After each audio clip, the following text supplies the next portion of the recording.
Welcome to Chapter 3 of The Fellowship of the Ring. Can't do that. I forgot the name of the book. See, it's hard. It's hard. We are here to talk about Chapter 3, which is called 3 is Company. I thought personally that it was a good chapter. Is that it? Do we got to talk more about it, or we're good? That was it. Thanks for tuning in. We'll see you next week. Bye, everybody. Seriously, let's talk about Chapter 3. If we have to.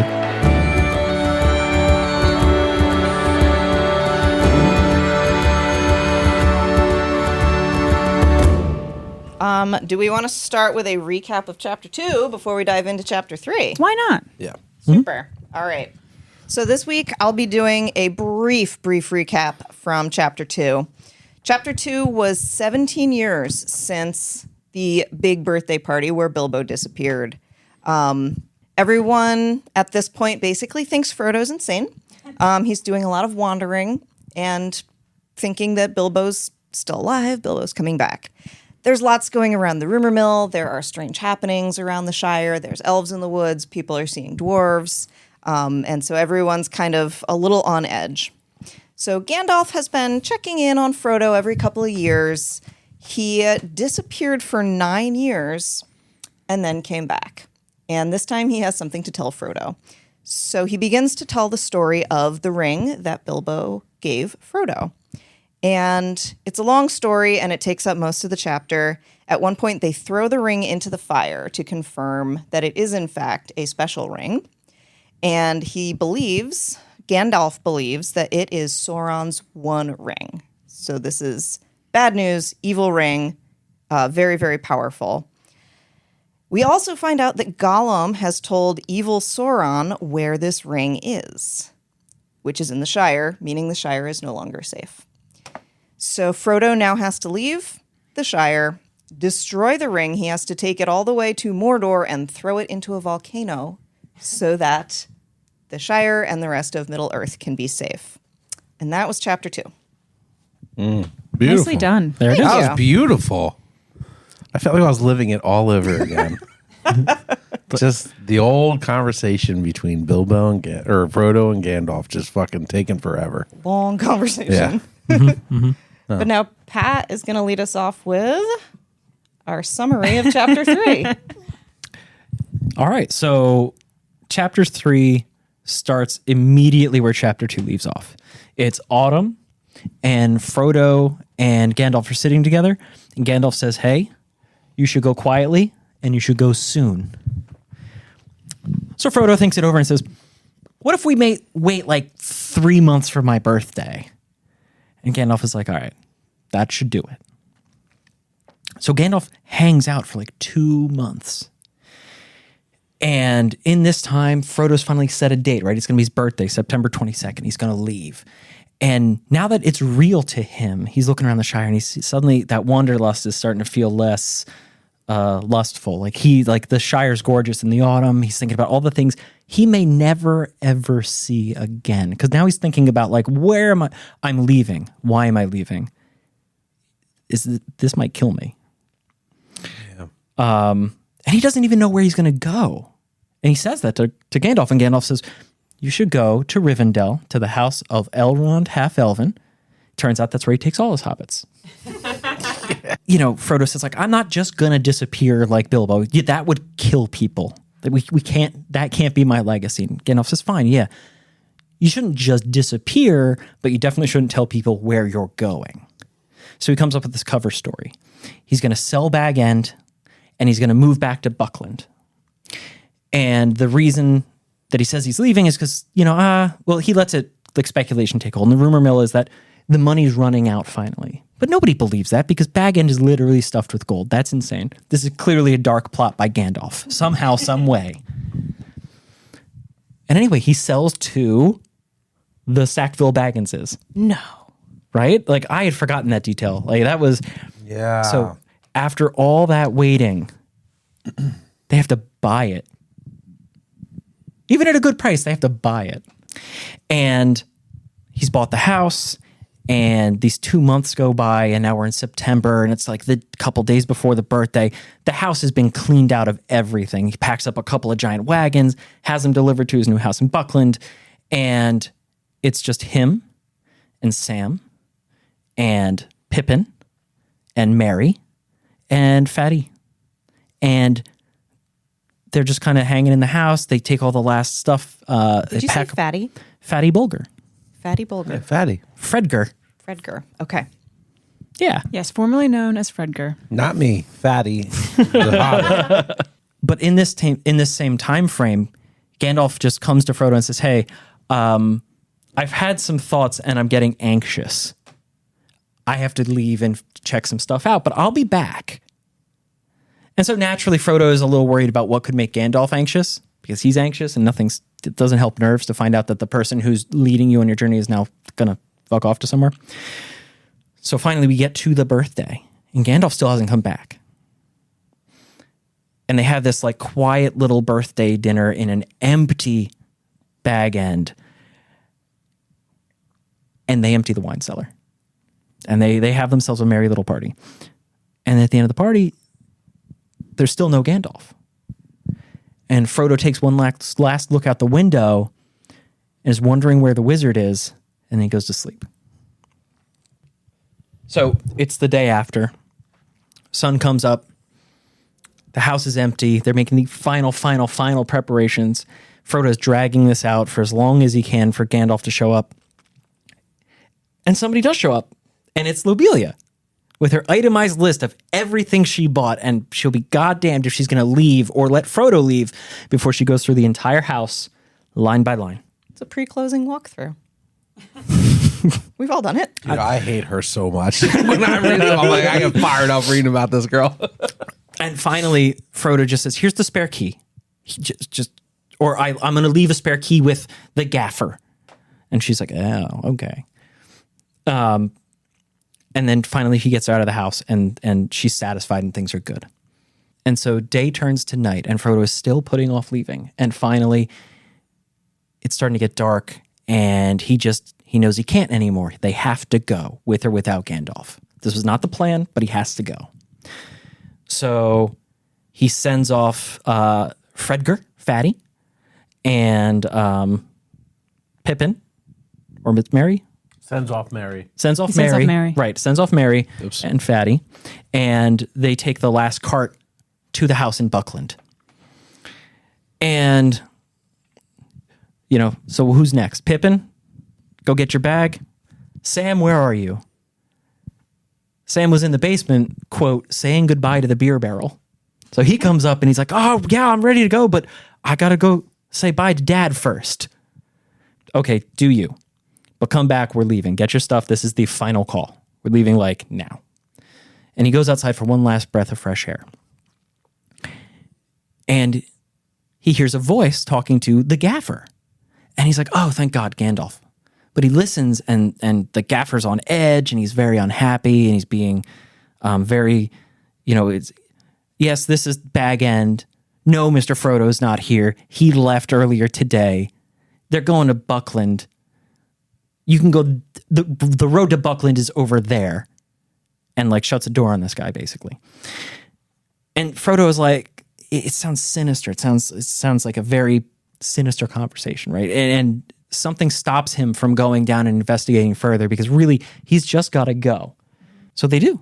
They pack up and then off they go. And they don't leave by the main road. They leave by a side gate. They cross some fields and off they go. And that's sort of the theme of their journey is they take the back roads. And they're taking the opportunity to say goodbye to the Shire. You can tell that Frodo and Sam and Pippin are all kind of drinking everything in. Pippin because he's out for a night's walk. Sam because he knows this country like the back of his hand. Within 20 miles of where he was born, he could tell you everything. And he even does. He's like, "Over this next hill, some trees, we can take a nap there." Which I was thoroughly impressed by. I have about a 2-mile radius in my mind of if I'm walking, I could tell you what trees are coming up. If you dropped me within a mile of my home, there's a 40% chance I couldn't find my way back. I believe 20 that. miles in every direction is impressive. That's 400 square miles almost. It raised my respect for Samwise immediately. Immediately. That's like bigger than the entire map of Skyrim. but yeah, no. So Sam knows he is apparently showing himself to be a very good travel companion because he's also carrying the lion's share of equipment, and he's huffing and puffing. I could do more. It's fine. We can do this. No, you're good, Sam. You're good. He is so happy to be a part of this, and he's so there to be helpful. Like from the start, from right now. So they take all these side roads, they find places to stop, and they stop a lot. And they stop and they eat, and they take a little break because their little feet hurt. And they have their afternoon break, and they just need a breather. And this tree is pretty. We'll have a sit and a snack and a second breakfast and maybe a light lunch. And then once we're over the hill, we'll have real lunch. And it's this very meandering thing. And they stop for the night in this copse of trees that Sam promised would be there, and lo and behold, it is. And they have a little fire, and Tolkien makes a point of saying they don't set a watch because they're in the Shire and it's safe. They don't set like a night watch. Nobody stays up all night to make sure nothing sneaks up on them, nothing weird happens. They just all go to sleep. And then a fox comes by, and we have this interesting moment of perspective where the fox is like, "Whoa, hobbits out of doors? What is going on?" And then off the fox goes, and he never does find out what's going on. It was a very strange, fox POV there. Yeah. A very well-spoken fox. Cut to if I might the add. Fox POV. Fox is like, hobbits. Okay. And he just walks along. Yep. See you later. It was adorable. Right? And then after that, we have another encounter, which is less adorable. Yeah. Because they're on the road, and they start to hear hoof noises. Clip clops. So... Technical term. Right. So after they have that first fun fox encounter, they have a second encounter, which is not as good. They start hearing horse noises. Clip clops? Clip clops. That's the technical term, I think. Laura I knows would know. horses. I thought it was clop clips. Sorry, man, you're wrong. Where does plop fit in? Bob's Plop, plop. Burgers. Are you plop, saying plip plops or clip clops? Clip clops. I feel like I'm saying a dirty word. Clip clops. I touched her. Clip clop. Oh my God. See, that is... Okay. I let that one get away from me. Yep. So we start hearing horse noises on the road, and everybody's like immediately like, "Oh damn, I bet that's Gandalf." Finally. And Frodo, the paranoia is sinking in, and he says, "Well, maybe it is and maybe it isn't. And if it is, we'll give him a surprise." Because, scaring a wizard is a perfectly sane approach. It's a great idea. What could possibly go wrong? Especially one with fire tricks, right? Toad, lightning bolt, fireball. They'll die immediately. And then he's just going to go find... He's like, I am the Lord of the Ring. And he picks it up. And he's going to look at it. He's going to kick some leaves over it and go find Fredger and be like, "Fredger, this is your journey. Hey, buddy." But really, so they think it could be Gandalf, but maybe we'll surprise him if it is. And Frodo is like, "Well, maybe it ain't, so we're gonna hide." So Sam and Pippin get out of sight, and Frodo hides in some high grass and is looking at the road.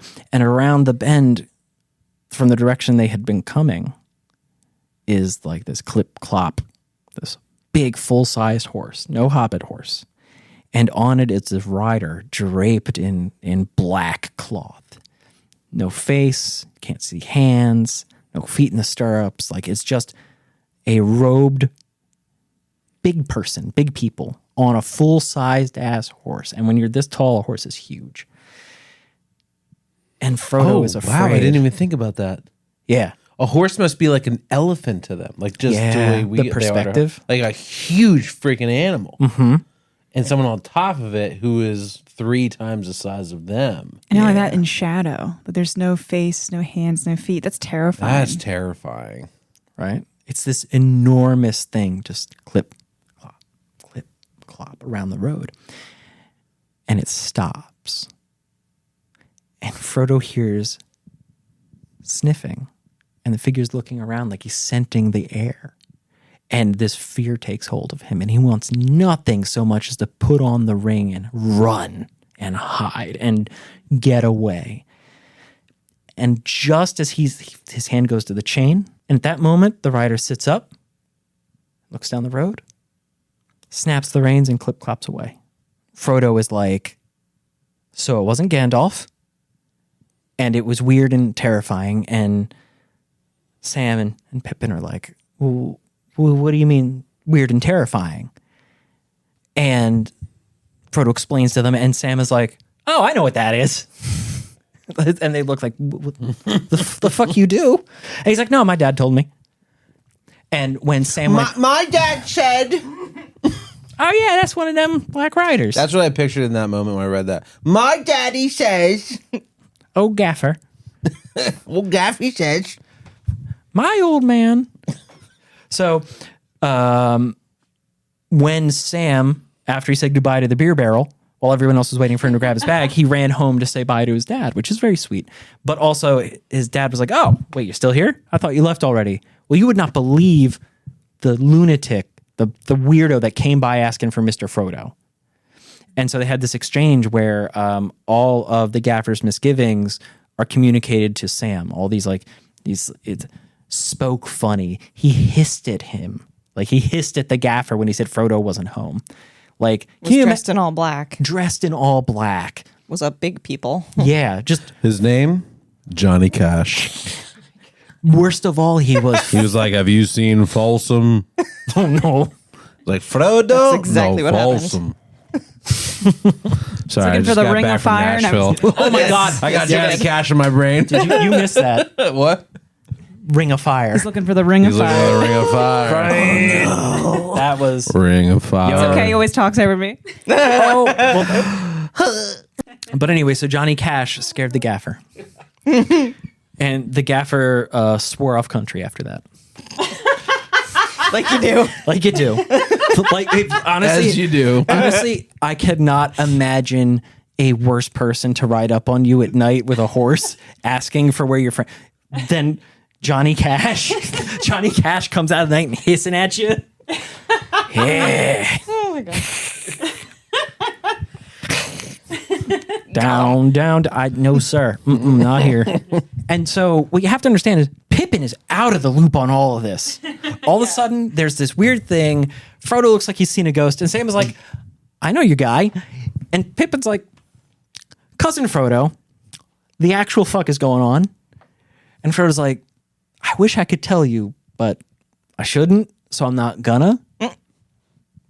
Okay, Frodo, you keep your secrets. And I know he's seething inside, right? Like, he is like, we're going to Buckland, and then whatever the fuck this is not my problem. This is Pippin, right? Yeah. Yeah. So after, Yeah. I was just gonna say, after that moment, they take things a little more seriously. Like their next meal, they hide inside of a hollow tree. They eat quietly. They hum a little bit, but they're not singing these songs anymore. They're not marching around having a happy time. And they finally get back on the road, and they do sing a little song, and they're humming mostly. But then they hear hooves again. Again, they hear hooves. And they don't know if it's the same one, different one. They don't know what's maybe Gandalf, maybe not. They get off the road, and they hide. And again, it's this Black Rider. And again, it stops. And it's sort of like finds and the fear is building in Frodo again, building, and he's like, the ring will keep me safe. If I just put on the ring and run for my life, everything will be fine. Sam and Pippin, they'll figure it out. But this urge to put on the ring and this fear that goes along with it is so strong, and it's like his fingers start to like itch. He wants to put it on. It's also the middle of the night. Yeah, Pitch black. moonless night. So nobody can really see much of anything. So this black figure on a black night just comes clip-clopping out of the night at them. And then it gets off the horse. And then it starts crawling across the ground towards Frodo, towards his hiding place. And then we hear singing in Elvish. Happy road music, and the thing like, and like skitters back to the horse, and whoosh, and off it goes. But it goes down the road and then into the woods. Wouldn't it have been funny if in the distance you just hear, Happy birthday to you. And it was not this like beautiful Elvis singing, but just somebody singing happy birthday.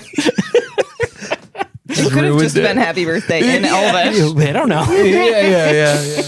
So what happens is traveling in sort of the opposite direction, same direction. I'm not sure, but traveling Same direction. same direction that they're going. These elves come, and these elves are like these ethereal beings, and they're shimmering. They don't have lamps, they don't have lights, and there's no moon, but they're kind of shimmering, and they're singing in this music. And they walk by where the hobbits have still like just frozen like rabbits. And as the last elf walks by, he looks over and just dead eyes Frodo and is like, "Hey, Frodo." Like, yeah, and like, what? And they come out of the woods and all, and it's like, yeah, it's wild. We haven't seen a hobbit out in the woods at night since we saw Bilbo. What? Oh, I love that part. Yeah, like, what? And no, and they choose at that point to say nothing else about Bilbo for the rest of the night. No, they told him that they'd seen him twice. Okay. He's okay. alive. Okay, he's alive. And then nothing else. Yes, But correct. His comings and his goings. so this elf is Gilder Inglorian is the guy's name. House of Finrod. And they are traveling because they are going to the Grey Havens. They're going to the Great Sea. They're leaving Middle-earth. But they met Frodo. So like, what's up? This is my boy. And Pippin sits up because he's like, you know what, Frodo? You can have your secrets, but hail, O wise man. What can you tell me of Black Riders? And the elves give him this look like what? And then they have this conversation in Elvish that the hobbits are not party to. And Gildor looks at Frodo and is like, hey, why don't you hang out with us tonight? We're almost to where we're going to go. It'll be a safe place to spend the night, but you should come with us tonight. And Frodo is thrilled. As is Sam. Oh, Sam is ecstatic. It's the best night of his life. And Gildor reinforces that it's quite far. You might fall asleep while walking. Oh, yeah. But you'll be okay. Yeah. Yeah, they'll pick him up. Oh, yeah. We'll pick you. Yeah. Just can you imagine like an elf just kind of like with a hobbit by the collar and just like Yeah. I think that's essentially I mean, what they're happened. like essentially walking with groundhogs. with their little backpacks And they're just on. going to kick them along to keep going like a it's soccer like- ball as they go. Like when you get a really small dog that just won't move and you just like pick it up by the leash you and just kind of like, hey. Yeah, that's exactly what it is. Yeah. So anyway, they're going to go to an elf hall, and we're introduced to this concept of what is an elf hall. It turns out an elf hall is kind of like a secret clearing in the woods. And they go and they sit down and they take their break, and Pippin is like done. His shoes, like they don't wear shoes, but like his shoes are off and he's up against a tree. And the elves are just kind of sitting in this clearing in the woods, and it's kind of nice. And then the stars start to come out, and the elves sing this song. And it's a really nice song, actually. And then they're like, all right, now it's time. And they look to the end of the clearing, and there's this like kind of like this archway in the trees that goes to just a grassy area, and they go in, and it's this quote unquote hall, this like natural structure almost, and like the trees are the pillars, and there's silver and gold chandeliers and candelabras hanging from the trees and stuff. Like it's really neat. And this fire springs up out of nowhere, and they've got food and drink and singing songs and doing all this stuff. And Pippin is like, good night, everybody. And just immediately goes and curls up. And Sam is like, I am not leaving Frodo's side. And Frodo takes an opportunity to talk to the elves. Because, to your point, Laura, so you said you saw Bilbo? And they saw Bilbo twice. Once at that very spot. And I don't remember what they say about the second time. Or maybe they don't. Because from the go, Frodo is kind of keeping his business to himself, and the elves kind of pick up on that, and the elves are keeping their business to themselves a little bit. So it's all very, very good. And all the news that Frodo asks... It felt a little clandestine. It felt Yeah. very guarded. Yeah. Like the conversation was clandestine for sure. Of like, you're doing something that you're not telling me, and I'm doing something I'm not telling you. And we've agreed to this without saying words. Elves always speak in riddles. Also true, yeah. So that was like a really, I loved this like little. Yeah, section of the it's a chapter. real cool exchange. And when Frodo is asked for stories abroad, it's all bad news. Wars of men, horrors in the east, the elves leaving. Then it gets to, yeah, well, you know, we were waiting for Gandalf, but he didn't show up, so we left anyway. And Gildor's like stops and is like, something made Gandalf late. And you met Black Riders, the servants of the enemy, on the road in the Shire. And you're not like pissing your pants right now? And Frodo's like, well, You could tell me what these Black Riders are. to which the elf responds, has Gandalf told you nothing? Then the elf goes, well, then it's not my place to tell you. Poor Frodo. Oh, but also, these are servants of the enemy. This shit is real, and you should probably not be out here alone at all. I like that in essence, Gildor essentially says, what's the point of details? He's a bad guy. And I just love that he just like boils it down so fast. I'm like, I'm not going to tell you. It's not for me to tell you. It's enough for you to know. I also just want to scare him. Yeah. Yeah. He needs to wait till morning. Basically. Well, actually, then the next thing that happens is they all go to bed. And that's the end of the chapter. I love them tucking them up into the tree beds. I was like, oh. Yep. So the world is starting to grow. And with it, we're meeting new people. We're finding out new places. I think it might be fun to go through some of the new characters we met this chapter. Good idea. Okay, so first we met Lotho, son of Lobelia and Otho. Otho? Otho. Otho? Which, From Beetlejuice, Otho. From It's the same name, Otho. well, now I'll never forget it. That's a deep cut. Yeah. All right. Otho. So Otho, Oh my god, I forgot. unfortunately, he has now passed since He's last perished. we saw him. He is no more. Pour one out for Otho. But yeah, we meet Lotho this chapter. He's their son. He kind of just follows his mom around while she's being a Karen. Terrible name. Lotho. But it rhymes with Otho. It does. Yeah. So now she doesn't have to memorize a whole new name. That's true. It's better than Obelia. It stands for Little Otho. Yeah. It does. And next we meet the mysterious Black Rider or Black Riders.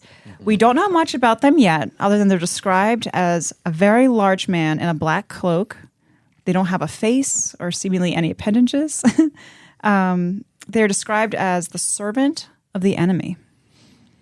And we don't know if the second time we meet the Black Rider, it could be the same one Correct.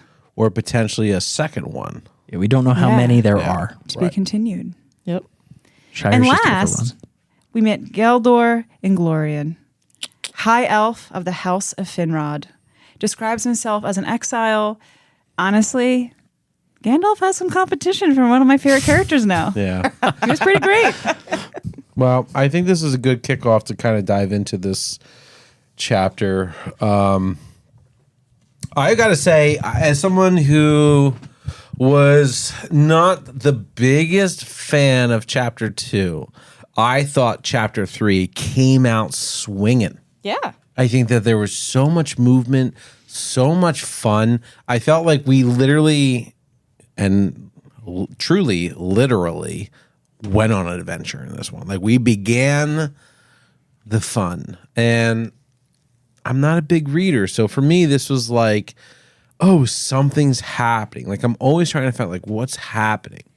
And the fact that like, first of all, they send Mary off to just go like warm up the house while the three of them just begin their trip. I love that. And I don't know. I just felt like I really enjoyed this chapter. I would say much more than chapter 2. But that I say that as somebody, not that chapter 2 is bad, but it just was a very, very, very long chapter of two people talking. Mm-hmm. It was necessary and it built the whole world for me, but I just wanted something to happen. And almost too many things happen in this chapter. I was like, oh my God, I have so much anxiety reading this chapter. I got scared. I had moments where I was like laughing. Like it was such a roller coaster of a chapter. What do you guys think? I loved it. I think one of the first things that really stood out to me was when Frodo said that Bilbo had left on an adventure to go find a treasure, but Frodo will be going on an adventure to lose one. Oh. So Bilbo went to get the ring, and Great Frodo's writing, going Tolkien. Great to writing. throw it away. Yeah, such good writing. I'm really enjoying the literary writing and the style. But the other thing that really, really stuck with me was that Frodo thinks he will not return. Frodo is worried he is going to die on this journey, and he is all about it. I can't tell if he's just like being like nervous or apprehensive about the trip, or if he's just being honest of like almost like piety and being like, this is not about me. Feeling like a martyr. Yeah. Yeah. Like I can't tell if he's like, oh, what if I think I might die, or if he's being like, if I die, I die. Yeah. And it's not very clear, but it does kind of like, I don't know. It's interesting. It feels like you have something you want to say. I think it is clear just from a previous statement Frodo said to Gandalf, where he first doesn't want it. And he's like, why has this happened to me in my lifetime? I'm paraphrasing, obviously. And then he kind of talks himself into it saying, even though sometimes I want to throttle these hobbits, again, paraphrasing, he then decides that he wants to protect something so pure and beautiful and simple. And that if he is going to have to sacrifice his life, it will be for a worthy cause to keep the Shire safe. So I think... So he does talk about sacrificing himself? I'm really paraphrasing here. I might have missed that. Tolkien Yeah, did it 'cause much more beautifully and eloquently than me. But that's what I wanted, right? Like I wanted Frodo to understand the gravity of what's at stake. And there's times where, and Pat, you brought this up, where like Pippin is not fully aware of what's going on. Pippin has no idea. Pippin thinks the cover story is the real story. Pippin is so sassy, and we need him for the comedic relief. Yeah. Yeah. But he also isn't going on the trip yet. Yeah. So I just want to say, though, that like to that point, right? Frodo is like kind of gets doom and gloom a little bit. And when he says like, what do we do, Gandalf? How can this be my life? Like, why did this happen to me? And Gandalf says, like, Tolkien writes this line that is like amazing. It's like, essentially, we do not pick the things that happen to us in our lifetime and the challenges that we face. We only choose how we react to them and what we do with the time that we are given. And in that context, Frodo's like, well, if this is my burden, it's my burden. And when he gets a little fatalistic, Gandalf says, but, hold up, because, like, you can't see every end. You don't know how this road goes. I don't know how this road goes. It may be that this is not yours to carry for the entire journey, but the part you have right now is yours, so let's focus on that. Yeah. And that's what you tell people when you're asking them to do something extremely dangerous. Yeah. Focus on right now. We just got one step at a time. There's something I want to just jump right into here with this chapter. I have a lot of notes here that I want to hit. My first note, and I'm sure you guys may agree with me, you may not, but I think it's really interesting that in the end of chapter 2, Gandalf basically says, Frodo, my boy, it's time to go. You got to go. You got to go deal with this. I'm sorry. Sam plops him next to him, goes, this is it. Say goodbye. We're off. There's an adventure beginning. It's life-changing. And then chapter 3 begins, and it's like 3 months later, Frodo's figuring out how to say goodbye to people. And I'm thinking to myself, my God, like what are you doing? Go, man. Like, go. Like, I'm sitting there being like getting anxiety that he's not. He's like, he's just like laying in bed, looking at the ceiling, being like, I wonder which direction I should consider when I eventually, like, get the fuck get going. You're late. Yeah. And that was driving me nuts. And Gandalf at one point was like, you got to get going. Like, it's getting really late if it's not too You're late. gonna die, man. It like, could be too going. late. They're coming. Well, that's the whole thing. He was too late. It was just Gaffer thought they left already. Yeah. Or Frodo would have died in his home. Yeah. It was driving me crazy. We're reading that part, and I was like, why is he in the freaking house still? What are you doing? He's like, in the next couple weeks, I'll think about who I should say goodbye to.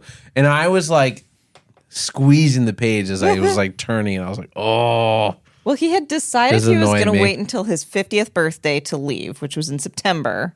But Oh. and it had something to do with Bilbo. Was Bilbo that birthday. when Bilbo left for his Bilbo journey? left on his 50th, Okay, yeah. I thought there was wanted a the little symmetry. parallel Well, he didn't there. leave on his 50th birthday. He left when he was 50. Okay, But yes. but so yeah, the age. He was like, it feels right to leave when I'm 50. Yeah. You know how it is when you buy a house, you sell the house, and there's a 3-month waiting fee. No, I'm just kidding. That's how it feels. It's a month, right? So that part frustrated me in the beginning. The next part that frustrated me, and again, these are good frustrations. This is clearly good writing. It's getting me emotional as a reader. But the next thing that frustrated me was we leave chapter 2. Gandalf says to Frodo, "Shh, keep this quiet. Tell no one what you're doing, where you're going. You have to just leave." And instead, not only does he wait 3 months, he tells basically the entire Shire his address, that he bought a house, this is where he's going. And I'm sitting there going, what the fuck are you doing? What are you doing? Why are you doing that? Well, And he needs like a story. Cover story. So I like, don't think he can't just does. disappear. He can just leave. He No, doesn't, because he he doesn't want to. he didn't have to sell Bag End. Well, I agree. I thought it was weird that he It was sold Bag End. ridiculous. You don't But gotta sell it to just leave. Bilbo left. You can just leave. I You was know? looking at the map in the front of my book, and Buckland is on the eastern side of the Shire, and he needs to journey eastward. So it kind of made sense that he should move his little, operation over to the eastern side, Yeah. so that when he leaves for his journey, nobody's allowed to know about his journey. Right. But it doesn't really matter if they know where he moved to. And true. Buckland just sort of makes his journey shorter. It's on the eastern side where they're going to be moving east. Sure. And fewer people will notice him on the roads when he starts his big journey. All that's true. All That was that's my true. thought. Yeah. I like that I just didn't know why he told him. Well, I like that Gandalf's advice is just lie. Yeah, like, dude, make it up. Shut up. Yeah. Like, you can literally say this whole story and not be truthful about it. Be like, I'm moving. If he's got to go east, say something in the north. Yep. I'm heading to the north. See Gonna you go later. check out Hellfast. Yeah. See you later, guys. And then goes eat. That's going to throw off everybody. That'll throw off. Say he's in the south. You know what? And in hindsight, if he had done that, maybe he wouldn't have had a couple of scary encounters on the road. Yeah. I'm just saying, so far, I don't fully appreciate that Frodo is choosing not to specifically listen to Gandalf. Not taking this seriously. No. He's not taking it as serious. I'm sitting here. I don't even have the ring. I'm in real Earth. And I am feeling like it's time to go. Well, I think that's because in the Shire, there hasn't been stress or fear or anything foreboding. So even though he understands the severity on paper and mentally, like he doesn't fully emotionally understand it. I think he needed those experiences, Yeah. the Black writers, to actually be like, oh my gosh, this is way more intense than I even could imagine. Even though he is already scared when Gandalf tells him the story, it's different when you're around a fire with your friends, having 10 meals a day, in your wonderful mansion. It's hard to be like really feeling the pressure in that safe environment. I'm going to be real. Coming back to this and having these discussions, I cannot shake the feeling that a hobbit is just like a bearded 9-year-old. You know what I mean? Like everybody that they come across is like, this is dangerous and you need you should not journey alone. You need companions. Yeah. And Gandalf fucks off. And they're like, we're going anyway. And then the Where's elves, Dad? yeah, I'm doing it anyway. I'm going. And they go. my God. And then the elves are like, what you doing, little guy? Saw some riders. You what? Where are your parents?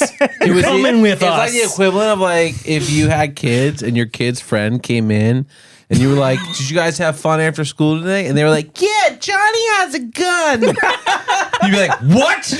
Not anymore. He sold it. Yeah, like, tell me everything you know now. Like, Yeah, but it really is like they meet the elves on the road, and Gilder and Glorian is like, "Where are your parents?" Yeah. Where is Gandalf?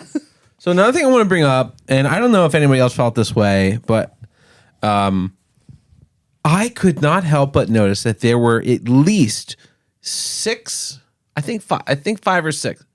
I'm going to say 5 to be conservative, but I feel like it's 6 mentions of people's weight. A lot of fat shaming. There was a lot of Fredger is referred Fatty. to as fatty. I thought that was Yes. bizarre. They hadn't mentioned that the first time they named him. Yeah, when they And I was like, introduce the "Fatty, character, they what?" don't talk about his weight. Then they talk about Frodo when he goes, "Well, I'm going to go on this journey. I'm going to deal with this ring, and it's a good opportunity for me to get in shape." Slap, slap. Because I'm out of shape and I've got a little pudge going here.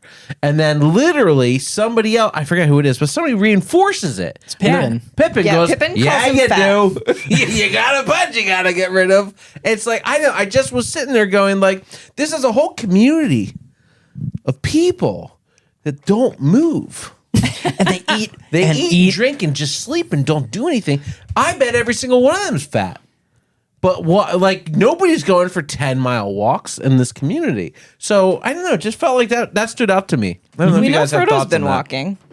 But yeah, I thought it was so funny. Pippin said he's been slack lately and he'll feel the weight less when he's walked off some of his own when they're talking about how much their packs weigh. Yeah. Pippin just not even backhandedly called Frodo fat. And I was like, ooh. And I don't know. I feel like I was extra sensitive because we read this chapter the day after coming back from vacation where I ate and drank everything. And I felt personally attacked by hobbits. I was like, And I had a okay. backpack that was full of stuff, and I was like, my pack's too heavy. Wait. You guys had a funny thing where you read the line about what was it? They got like 2 miles down the road. And what was Frodo's first thought? Walking for pleasure. Why didn't I drive? And immediately I said, that is my husband, Chris. Every time we're on a trip and I'm like, let's just walk to the place. I just want to say that we went to Nashville last week on vacation, and at the end of our first full day there, I had walked almost 9 miles. Really? That would get you about a quarter of the way to Buckland. I feel you, Frodo boy. Yeah. Well, before we move on, because we're getting to a point I know we all want to talk about. Also food. Yes. I just have to say, earlier in the chapter, Sam finally gets invited to tea. My heart was so happy.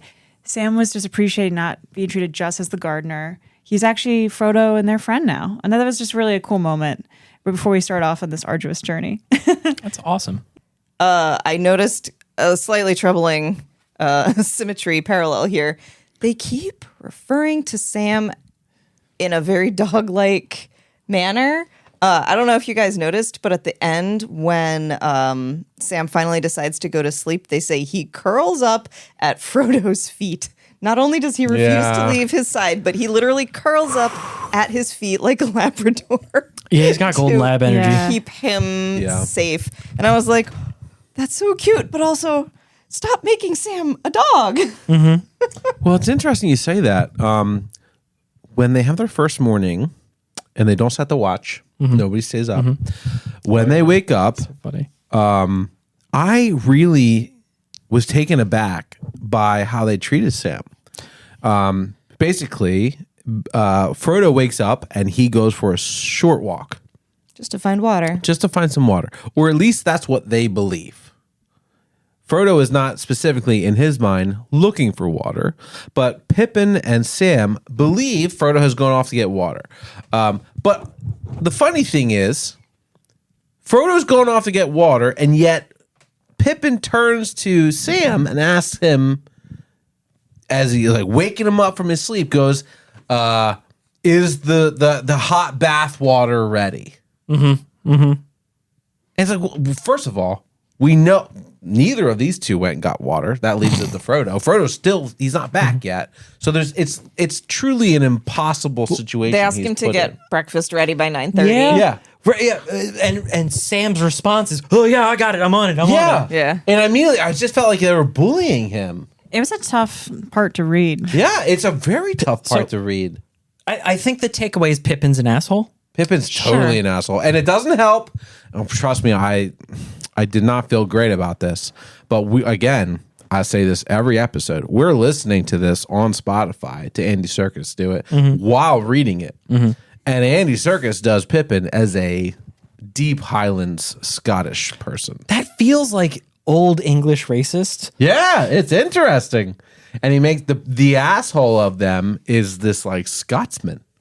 That's It's interesting. Nope. You know, I have no thoughts on that, but it just something. It made me feel a little something. You know, yeah. it was a bummer. We were in Scotland last year, and it was the most beautiful place I'd ever been in my life, and so I felt like it was misrepresentative of that. You know? Speaking of meals, I did go ahead and count the meals because obviously I'm a hobbit. But I was like, okay, I know they're supposed to eat so much. What are you two doing? Becca. Oh, are you trying Becca to remember my hobbit name? Heart. Something like that, yeah. Yes, Becca Hearthheart. Thanks. Continue. Yeah. So I'm thinking, all right, they She's gonna make stop us like fat. every 2 hours to eat. Based on what the chapter gave us, they actually only ate a breakfast, a lunch, and a dinner every day. That was it. That's not There was enough. no second That's breakfast. not enough to sustain a There hobbit. was- That's Yeah, why there was Pippin no was laying in the lemonsies. road, refusing to move forward. He's basically dying. Yeah. I have a little meal one supper. They're also meal kinda like two cats. breakfast. So Yeah. And the one of the meals, which happens way, way, way in the beginning, that I loved is after Frodo celebrates his birthday. They have a little mini celebration. And I thought it was great that they basically like used all these dishes, and the next morning Lobelia is coming to claim the house. And they just put all the dishes in the sink and just raise their middle fingers, and we're like, good night. They like the end of the paragraph is The house they comes left, with a sink of dishes. they left the washing up for Lobelia. I love that. that was great.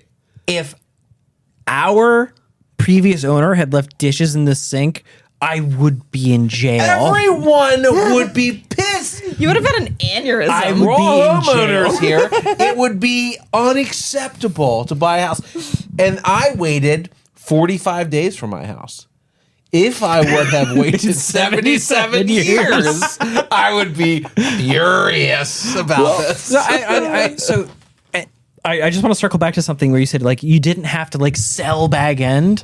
No, you didn't, because the Sackville Bagginses were going to have you declared legally dead. Yeah. Within the year. They were going to take That's true. it. They would take, so you least might you as got well some take their money. money. Yeah. Yeah, that makes sense. You might as well take their money. Oh, man. Well, that made me think of something that I wanted to bring up. And there were, I think, 2 or 3 poems / songs in this chapter that Frodo thought of word for word that Bilbo had taught him. Yeah. And so I guess what I realized is that Bilbo has been preparing him in so many ways, more than one way, for this journey.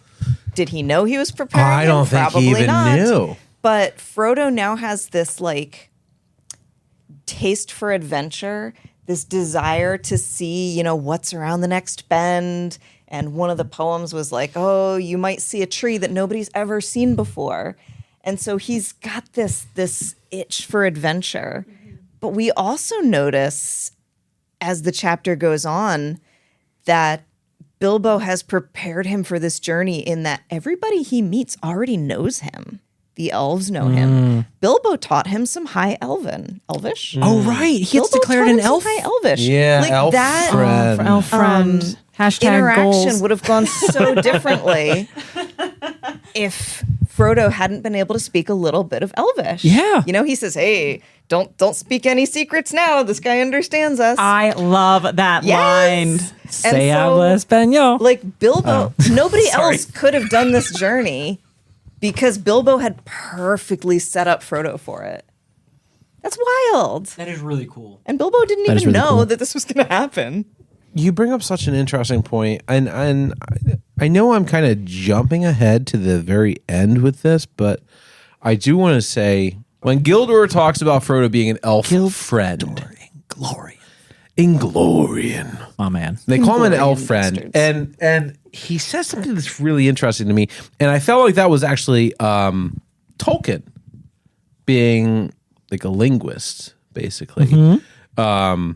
and I don't know much about Tolkien's life, but I'm assuming he traveled. You talked about him being in a war.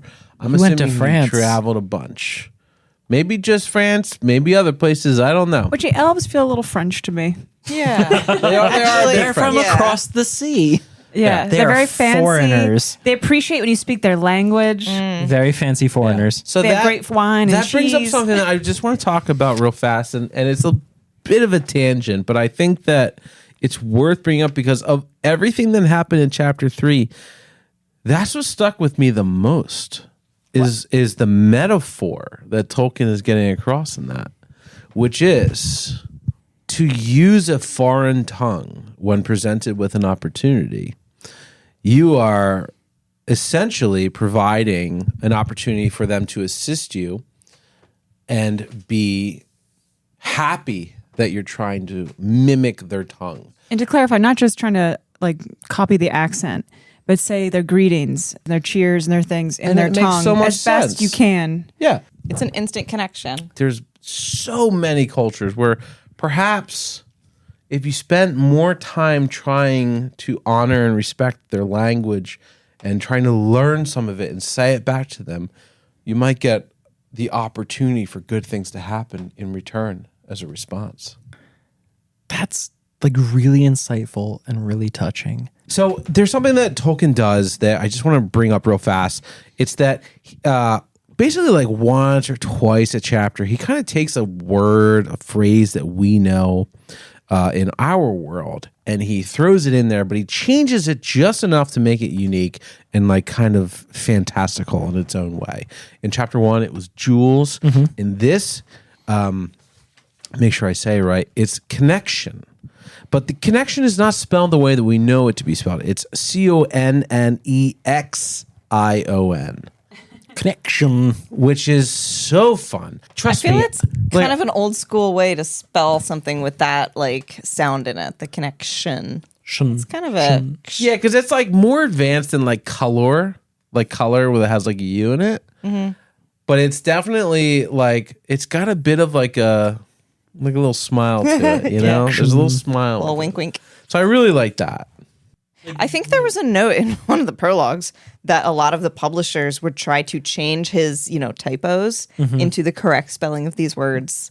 And so Right. that's why there's like 60 million versions of these books. Yeah. That's amazing. Yeah. That's so great. And I think it's just fantastic that he just was like, no, like this is the word I want to use. Yeah. It's artists We don't know taking why. a stand, and I love that.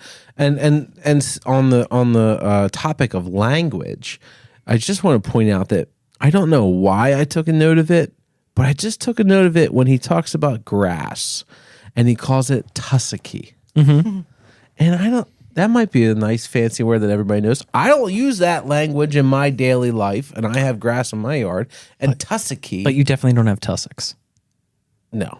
But tussocky is just something that I love. And I just thought it was wonderful. It's like perfectly descriptive. He picked a word instead of, a mound of grass. That being said, I was having a conversation with Pat the other day in the car about how reading Tolkien is like, you have this paragraph full of like this clever and really beautiful descriptive imagery, and it's so wonderful and fun to read. And then the next paragraph is like 600 words you do not know. They're made up words in made up languages, and you have no idea what's going on. Like that whole paragraph about the stars. Yeah. Which I did eventually figure out was constellations, just reading it a second time. Is that where the swordsman of the sky, Menelvagor, comes from? Yes. He's basically making a play on Orion. Because he talks about the belt, the shining belt. It's Yeah. Orion's belt. Oh. The man was I a did not get world that. builder, and I could talk for ages on it, but when you talk about language, you talk about very basic cultural stuff, and like part of that is stars. And again, this goes back to elves and night and stars and the moon, and how elves, they own the night, and hobbits, they apparently like walking at night too. But the point is like the stars are super important to elves, which is why you're going to hear that now. And I don't know that we ever go back to stars and constellations ever again. But the man put so much work into designing this world. Like he didn't just drop that in there. He was like, what is the constellation that would be visible in September in the Shire? But I think it's strange that he chose a constellation of the Earth, assuming that the Shire or the Middle Earth is an entirely different Well, at least in my fantasy universe. experience, a good fantasy writers base things on things that we already understand. Yeah. So it doesn't feel super foreign. You're like, I have to learn everything. I know nothing about this world. It's always based on something that feels familiar. So it's easier to comprehend, say yes and move on. You're not just like stuck reading that and then your mind is blown. You're just like, what? Yeah. I don't know. It did take me 2 read-throughs to understand that paragraph was about stars and constellations. But speaking of mind being blown, I didn't get it. I had a revelation this chapter. What? Oh? So my whole life, I always thought maybe I'd be a girl wizard, maybe I'd be an elf. I've realized and come to terms with I think I'm Mary. And I will explain why. The sentence, Mary took charge of this, getting the luggage and the house warm and everything together, and drove off with Fatty and bossed him around the entire time preparing the house. I was like, oh my God, this is me like getting ready for a party with Chris. That's us. And like earlier when Frodo's like, I can't get these people out, he's like, leave it to me. And then afterwards, immediately he's like, let's have some tea. I'm like, I'm Mary. Oh my God. Do you guys have Does that make me Pippin? No, you wouldn't be Pippin. You'd be Fatty. I'm just fat. No, you're not Fatty. Oh my God. Damn. I'm sorry, Fredger. You're not Fredger either. But no, do you guys have a character you've aligned with yet? Or just even like a hobbit or an elf or Gandalf or whatever? You know what I mean? Is there anything you feel like, oh my gosh, I see myself a little bit in this character? I am the fox. The fox. What the fox is going on? I am the fox. You've seen how queer this is, and then he just like disappears. And how I queer like is to wander through people's lives and for a moment pause and go, and then keep walking. Yeah. He really does. But only if their curtains are open. Yeah. Hello. I desperately want to be Gandalf. I think in this case you would be. Yeah. Or you could be Gildor because you give a lot of information. Gandalf is very tight with his information. Yeah, but like get fucked, I'm out is also. I think you're Lobelia. Oh yeah, that's like I'm coming back to like, oh no, I'm Ted Sandyman. no. No. I have to leave. We're going on a vacation. I can see Gandalf. Yeah, I'll take Ian. I think that there's a good Ian McKellen. Ian McKellen. I think there's a good representation of Gandalf and you in the sense of what we chatted about last week, where you Love delighted I children. have a lot of questions, and you are sitting there going, "I'm not going to tell you everything I know." I can't because this podcast will be 11 hours. So I think that there's a good representation of Gandalf there. Yeah. I'll take that. Thank you, sir. What about you? I feel like, I'm still in the Hobbit camp. And probably based on some experiences, I feel like I'm kind of falling into Sam territory, where like when there's a group of people that need organizing and need feeding, I'm like on it. I'm thinking of like our paintball experiences. Yes, but you absolutely camp mother. cannot carry a large pack. No, I can't carry That's a my large job. pack, and I don't identify as a Labrador Retriever. But certain characteristics of Yeah. Sam feel very familiar. Yeah. Well, speaking of food, Oh, dude. Okay, so real quick. So what you guys didn't see is before, and I just want to get this out. What you guys didn't see is that before we did this, you guys had caffeine at some point in the afternoon. Chris was like, nope, straight sugar. And I walked around the corner and he was just like squeezing honey into his mouth. And he's like, yo, you want some of this? And I was like, absolutely. that's why he's all hopped up right now. I'm a little I gave him excited. some raw honey. You guys are wild. I got some sugar. I ain't going to bed. Speaking of 9-year-olds, So do we have a treat? we do have a treat. I'm going to go get it for you. So, in honor of this week's chapter, and I came up with a wonderful name for this segment, Food for Thought. Oh, no. That's my wife. So, yeah, sorry, bad smart by puns. half. All right, so in honor of this week's chapter, I was thinking about not only are we going from June into September, it's autumn, also almost the only bits of food that were mentioned were apples and honey. So, taking that and running with it, I have made apple puff pastry roses topped with honey. Look These at that. look amazing. Let's go for it. And this Look at is that. so beautiful. That's, Why, thank you. See if the camera These can- are I don't think the camera's going to get it, but we'll try. Should we walk one forward? Well, I mean, we can always cut in a photo, right? that's true. True. Yeah. The magic of Wait, production. so you said this like this is a normal thing. Explain to me what I'm looking at here. What is this? You said a So- rose. Is this like a cupcake? Is this a pastry? This is puff pastry, which There's an apple in it. yes, there's puff pastry and there's little crescents of apple that are rolled up to make this rose shape. You made a rose out of an apple. I made a rose out of an apple and some puff pastry. God damn, I love you. right? We're gonna share this to our socials. Yeah, I 'cause can this is share so beautiful. So I could just go for a bite recipe. for this, right? Yeah, let's yeah, do just it. eat into It's it. gonna be One, really messy. 2, 3. Holy moly.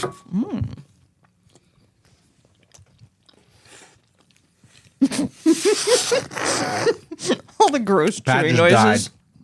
died. Well, I just slurp the center. That is amazing. That is so good. Thank you. It's like an apple pie cupcake. Yep. But the honey is really nice on it. And the presentation's outstanding. So, like, Why, thank you. when I found you in the pantry, just squirting honey into your mouth, I was like, Chris is going to love this. I love honey. This feels like something like a last meal from the Shire. Mm-hmm. You know, like represents that. It felt Or- very hobbity. Or also, even the elves, when they're roughing it, they're like, sorry, we're just in our travel hall. You know, and it's still amazing. Yeah. Glamping. It was like Yeah, the they're best glamping. bread and the best fruit that they'd ever had. I could see this also being in there. And as a compliment, like it's an elven dish. Like Yeah. it's so good. These were good. Yeah. They were delicious. Yeah. Why, thank you. And I'm glad that I could share them with you all. And I will share them with all of our listeners by including the recipe in our show notes. Sweet. That's a wrap on chapter 3 for the Fellowship of the Ring. Next week we have chapter 4, which is A shortcut to mushrooms. a shortcut to mushrooms. I'm Christopher. I'm Patrick. I'm Laura. And I'm Robbie Jean. Still Christopher. We'll see you next week on Fool of a Took. Follow us online. Share us with a friend. Stay cool. Make sure you read along.